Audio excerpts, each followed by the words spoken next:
السلام علیکم ورحمۃ اللہ وبرکاتہ۔ امید ہے کہ آپ لوگ خیر و عافیت سے ہوں گے اور ایک نئی کلاس قرآن مجید سیکھنے سکھانے کا جو سلسلہ چل رہا ہے نورانی قاعدے کا، ایک نئی کلاس کے ساتھ میں آپ لوگوں کی خدمت میں حاضر ہوں۔ اور آج ہم لوگ پڑھیں گے حمزہ ساکنہ کا مسئلہ کہ حمزہ ساکنہ کو کیسے پڑھا جاتا ہے۔ یہاں تک میں نے آپ لوگوں کو پورا پڑھا دیا تھا، ہے نا۔ اب یہ آ جاتا ہے حمزہ ساکنہ، کیونکہ جو تختی تھی وہ ہم نے یہ پڑھی تھی نا، دیکھیں جزم والے حرف کو ساکن کہتے ہیں، حمزہ ساکنہ کے پڑھنے میں جھٹکا ہوتا ہے۔ تو حمزہ ساکنہ کے پڑھنے میں جھٹکا ہوتا ہے، اس کا کیا مطلب ہے؟ حمزہ ساکنہ کے پڑھنے میں جھٹکا کیسے ہوتا ہے؟ تو آج اسی کو ہم سیکھیں گے۔ دیکھیے ساکن، حمزہ ساکنہ کس کو کہیں گے؟ ساکن کس کو کہتے ہیں؟ میں آپ کو بہت بار بتا چکا ہوں کہ را کے اوپر جزم لگی ہوگی تو را ساکن کہلائے گا، میم کے اوپر جزم لگی ہوگی تو میم ساکن کہلائے گا، قاف کے اوپر جزم لگی ہوگی تو قاف ساکن کہلائے گا۔ اسی طرح سے جب حمزہ کے اوپر جزم لگی ہوگی تو وہ حمزہ ساکنہ کہلائے گا، نون کے اوپر جزم لگی ہوگی تو وہ نون ساکن کہلائے گا، ہے نا۔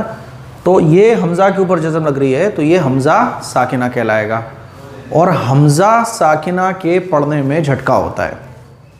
کیسے جھٹکا ہوتا ہے آج اسی کو ہم لوگ سیکھیں گے۔ دیکھیں بسم اللہ الرحمن الرحیم، اس کی میں تھوڑی سی لائٹ بڑھا لیتا ہوں تو اور اچھا نظر آئے گا۔ دیکھیں حمزہ قاف زیر اق، را حمزہ زبر را، اقرا، تو یہ جو جھٹکا پڑ رہا ہے را حمزہ زبر را، را حمزہ زبر را، تو یہ ہے حمزہ ساکنہ کے پڑھنے میں جھٹکا ہوتا ہے۔ تو حمزہ ساکنہ کے پڑھنے میں جھٹکا کیسے ہوتا ہے؟ را حمزہ زبر را، اگر آپ اس کو ایسے پڑھیں گے را حمزہ زبر را تو غلط، را حمزہ زبر را جھٹکا لگا کے۔ تو جو ہم پڑھتے ہیں نا اقرا، آپ دیکھیں گے کبھی بھی سنیں گے قرات کرتے ہوئے حفاظ کو، علماء کو، امام کو، تو وہ پڑھیں گے اقرا بسم ربک الذی خلق، کیونکہ اقرا جو ہے نا وہ حمزہ کے ساتھ ہے، اقرا۔ تو اس طرح سے حمزہ قاف زیر اق، را حمزہ زبر را، اقرا، ٹھیک ہے، اقرا، اس طرح سے اقرا، ٹھیک ہے۔ دیکھیے یا حمزہ پیش یو، تا واو پیش تو، یو تو، نون زبر نا، یو تو نا، دیکھیں ٹھیک ہے۔ یا حمزہ پیش یو، تا واو پیش، اب دیکھیں یا حمزہ پیش یو، یہ جھٹکے کے ساتھ پڑھا جائے گا، یا حمزہ پیش یو جھٹکے کے ساتھ، یا حمزہ پیش یو نہیں پڑھیں گے آپ، اگر اس طرح سے پڑھیں گے تو یہ غلط ہو جائے گا۔ یا حمزہ پیش یو جھٹکے کے ساتھ، یا حمزہ پیش یو، تا واو پیش تو، یو تو، نون زبر نا، یو تو نا، دیکھیں جیم حمزہ زیر جی جھٹکا، کیونکہ حمزہ ساکنہ آ رہا ہے۔ تو یہ جو آپ نے اوپر تختی میں پڑھا تھا کہ حمزہ ساکنہ کے پڑھنے میں جھٹکا ہوتا ہے، اس کا کیا مطلب ہوا؟ اس کا یہی مطلب ہوا کہ حمزہ ساکنہ کے پڑھنے میں جھٹکا ہوتا ہے۔ یا حمزہ پیش یو، جیم حمزہ زیر جی نہیں پڑھیں گے، جیم حمزہ زیر جی، جیم حمزہ زیر جی، نون الف زبر نا، جی نا، ٹھیک ہے۔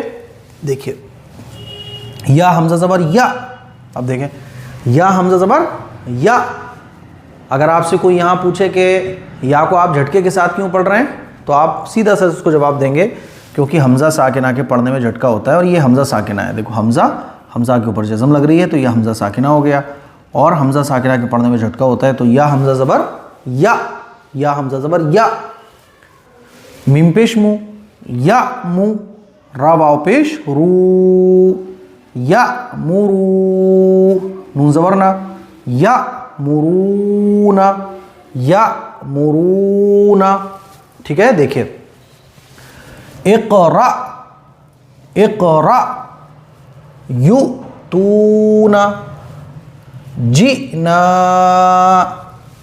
یأمرونا، یأمرونا، ٹھیک ہے۔ تو یہ اس طرح سے ہوگا۔ مجھے امید ہے کہ آپ کو یہ اچھے طریقے سے سمجھ آ گیا ہوگا کہ حمزہ ساکنہ کے پڑھنے میں جھٹکا کیسے ہوتا ہے۔ دیکھیں دوبارہ اقرا،